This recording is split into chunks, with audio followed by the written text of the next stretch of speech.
Hola a todos, yo soy Ramón Lozano. Bienvenidos a un nuevo episodio de este podcast donde vamos a hablar de los eventos más relevantes que movieron a los mercados financieros en Estados Unidos en la semana laboral que terminó el viernes 5 de agosto de 2022. En la idea de la semana vamos a hablar sobre Honeywell y en la sección educativa vamos a hablar sobre meme stocks.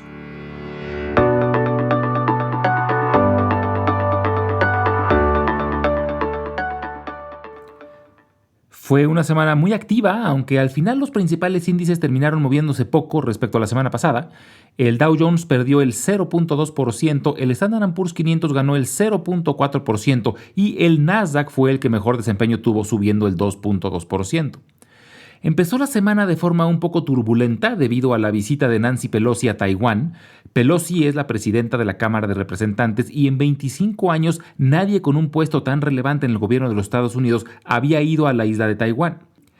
Taiwán es uno de los puntos de fricción más grandes entre Estados Unidos y China, ya que China no reconoce la independencia de Taiwán, pero es un aliado estratégico para los Estados Unidos, sobre todo porque de ahí viene la mayor parte de los chips que empresas de tecnología norteamericanas necesitan. La visita parece que no pasó a mayores, pero temporalmente afectó de forma negativa a los mercados y fortaleció al dólar. Pero la mayor parte de la semana, la información se centró en los reportes trimestrales. Ya más del 87% de las empresas en el Standard & Poor's 500 han reportado números y en general han tenido un balance positivo. Esta semana, sobre todo, fueron empresas tecnológicas las que lideraron y por eso el Nasdaq tuvo tan buen desempeño. Una de ellas fue AMD, que, aunque mostró una desaceleración en algunos de sus segmentos, sobre todo enfocados a computadoras personales y consolas de videojuegos, mostró un fuerte crecimiento en chips de alto desempeño para servidores y computación empresarial. Varias empresas petroleras también reportaron, sobre todo las locales como Devon Energy y Coterra Energy, y no es sorpresa que hayan reportado números muy buenos, ya que durante meses el precio del petróleo y gas natural ha estado muy elevado, y para este tipo de empresas es un beneficio directo, ya que normalmente su costo de producción es fijo, por lo que cada dólar de incremento en el precio del petróleo va directamente a sus utilidades. Sin embargo, el precio del petróleo lleva ya varias semanas bajando considerablemente. El West Texas está ya por debajo de los $90 el barril y el Brent del Mar del Norte por abajo de los 95. Esto le pegó a las acciones de las empresas petroleras, pero ayudó al sentimiento positivo durante la mayor parte de la semana. También hubo actividad interesante de fusiones y adquisiciones. PepsiCo anunció que compra parte de una empresa llamada Celsius, que produce bebidas energéticas y barras de proteína, y Amazon anunció que adquiere la empresa Roomba, fabricante de aspiradoras automáticas. Cuando hay actividad de fusiones y adquisiciones, o M&A por sus siglas en inglés, se considera como algo muy positivo para la bolsa porque quiere decir que empresas sienten cierta confianza sobre el futuro cercano y están dispuestas a inversiones grandes. Además de que, después de periodos de caídas en el precio de las acciones, pueden estar considerando a otras empresas como baratas y quieren aprovechar la oportunidad. Pero el reporte más importante de la semana fue sin duda el del Departamento del Trabajo, que el día viernes mostró que se añadieron más de 528,000 nuevos empleos durante el mes de julio, superando por mucho las expectativas. El índice de desempleo disminuyó aún más y se sitúa actualmente en 3.5%, y es el más bajo desde finales de los años 60. Y esto podría sonar a una muy buena noticia. El problema es que en momentos donde la Fed está tratando de enfriar la economía para controlar la inflación, un mercado laboral tan robusto crea inflación en los salarios y esos suelen ser permanentes. Ya se ha visto una caída en los precios de muchos productos, sobre todo materias primas, además de que varias empresas minoristas han dicho que tienen exceso de inventario, lo que ayuda a reducir los precios, pero mientras siga habiendo incremento en los salarios, será difícil que la inflación baje de forma considerable. Y es curioso que durante el segundo trimestre se mostró una caída en la actividad económica y una reducción del PIB, pero por otro lado haya bajado el índice de desempleo. Por esta razón muchas personas no consideran que estemos ya en una recesión porque el mercado laboral está aún muy fuerte y esto puede ocasionar que la Fed siga subiendo las tasas de interés de forma agresiva. La siguiente semana será interesante ver el día miércoles el reporte del índice de los precios al consumidor, que mostrará el comportamiento de la inflación durante el mes de julio. Recordemos que durante junio la inflación se situó en 9.1% anualizado, la más alta en 40 años. La próxima semana se reducirá la intensidad de reportes trimestrales, pero vale la pena monitorear sobre todo los de Disney y Tyson Foods.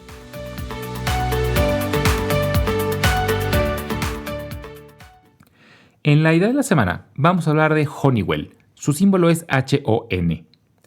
Honeywell es un gigante industrial. Es una empresa basada en Carolina del Norte, en la ciudad de Charlotte.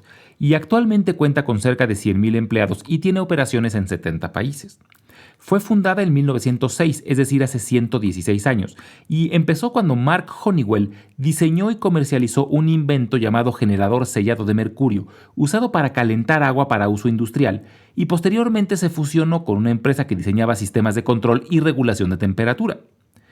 Posteriormente, durante la Segunda Guerra Mundial y la Guerra de Vietnam, el gobierno de los Estados Unidos contrató a Honeywell para desarrollar tecnología para tanques, aviones y submarinos, principalmente equipo de control como pilotos automáticos y sensores usados para medir de forma más acertada la cantidad de combustible.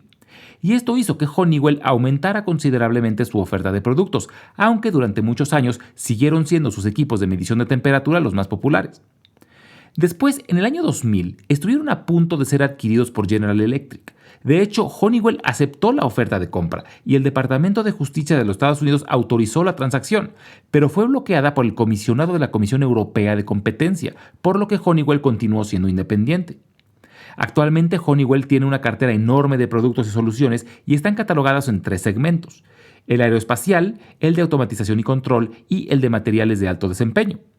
Y en estos momentos las condiciones macroeconómicas están creando una demanda muy grande para los productos y servicios de Honeywell. Por un lado, todo lo que tiene que ver con aeronáutica, ya que las aerolíneas regresaron a tener mucha actividad, pero los precios del combustible están muy elevados, por lo que están invirtiendo en renovar sus flotas con aviones más eficientes. Y Honeywell provee tecnología y equipamiento a toda la cadena, desde los fabricantes de aviones como Boeing y Airbus, hasta para las aerolíneas con refacciones y servicios de mantenimiento. Por otro lado, la guerra en Ucrania, que ha elevado mucho el precio del petróleo, y esto genera inversión tanto de las empresas petroleras como de las de energías renovables, y Honeywell es proveedor de tecnología para ambos. Las acciones de Honeywell no están baratas, su múltiplo ronda los 25, aunque se encuentran cerca del 15% abajo de su máximo histórico, lo que representa un desempeño mucho mejor que el promedio de las acciones durante este año. Además, los catalizadores de crecimiento que tienen justifican su valor y también hay que considerar que paga un dividendo nada despreciable del 2%. Y por estas razones Honeywell puede ser un buen candidato para nuestro portafolio.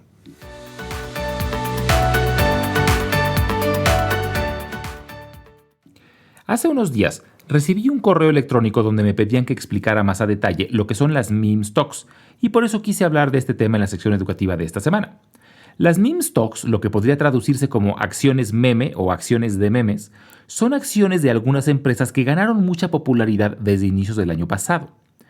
Durante la pandemia, muchas empresas tuvieron problemas financieros muy grandes y algunas estuvieron cerca de la quiebra. Y esto orilló a muchos inversionistas, sobre todo institucionales, es decir, los que manejan grandes fondos de inversión, a vender en corto acciones de estas empresas.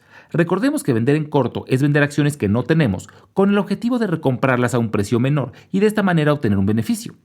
Y la cantidad de acciones vendidas en corto se publica y se le conoce como short interest o interés corto. Entonces podemos saber cuántas acciones de una empresa están vendidas en corto.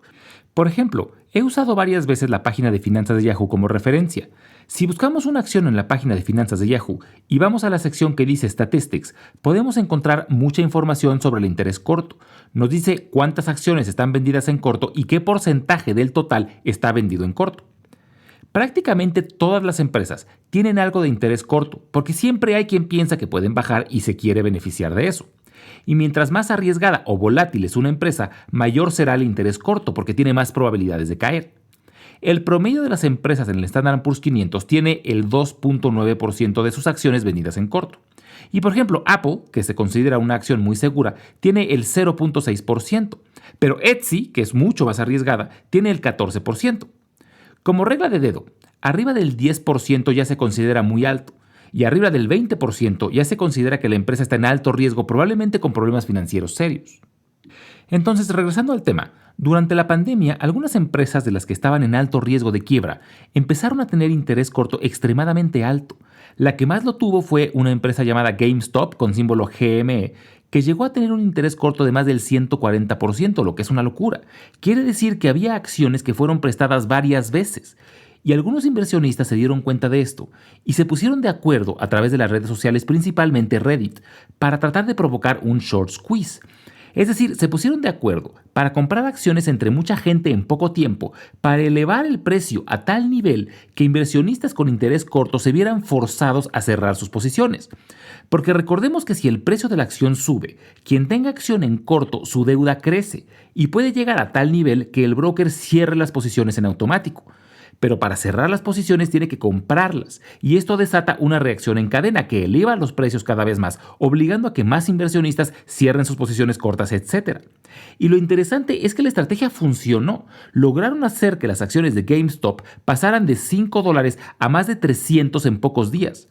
Después del éxito de GameStop, se lograron efectos similares, aunque no tan dramáticos, con otras empresas, como la cadena de cines AMC y la cadena de tiendas Bed Bath & Beyond, etc. Y algo muy interesante es que los inversionistas que fabricaron los short squeezes a través de Reddit literalmente salvaron de la quiebra a estas empresas, porque durante la pandemia varias de estas empresas vieron sus ingresos desplomarse y una forma de obtener recursos para sobrevivir fue vendiendo más acciones al público y gracias a que tenían un precio elevado lograron obtener los recursos necesarios para salir a flote. Y este tipo de empresas es a las que se les conoce como meme stocks, porque meme es algún elemento de cultura popular que se disemina de forma masiva a través de las redes. Puede ser una frase, una imagen, un video, etc. Y es justamente la forma por la cual estas acciones tomaron importancia, gracias a su difusión por algunas redes sociales, principalmente Reddit. Ahora, ¿vale la pena invertir en este tipo de acciones? Pues yo diría que depende. Es definitivamente una inversión muy arriesgada, porque el precio de las acciones deja de reflejar por completo la realidad de sus finanzas. Entonces, las métricas comunes para evaluarlas, como su múltiplo, dejan de ser útiles. Entonces, me parece que solo sería bueno invertir en estas acciones si estamos dispuestos a participar de forma activa en los foros de las redes sociales donde se comentan este tipo de oportunidades. El más popular es un foro llamado Wall Street Bets dentro de la plataforma Reddit. De otra forma, me parece muy complicado invertir en este tipo de acciones. Como siempre, les dejo mi correo electrónico por si tienen alguna duda, comentario o sugerencia. Es ramonlog@yahoo.com, ramonlog@yahoo.com, y les dejo la página donde podrán encontrar la sección educativa de episodios anteriores. Es www.ramonlog.com. Muchas gracias y nos escuchamos en el próximo episodio.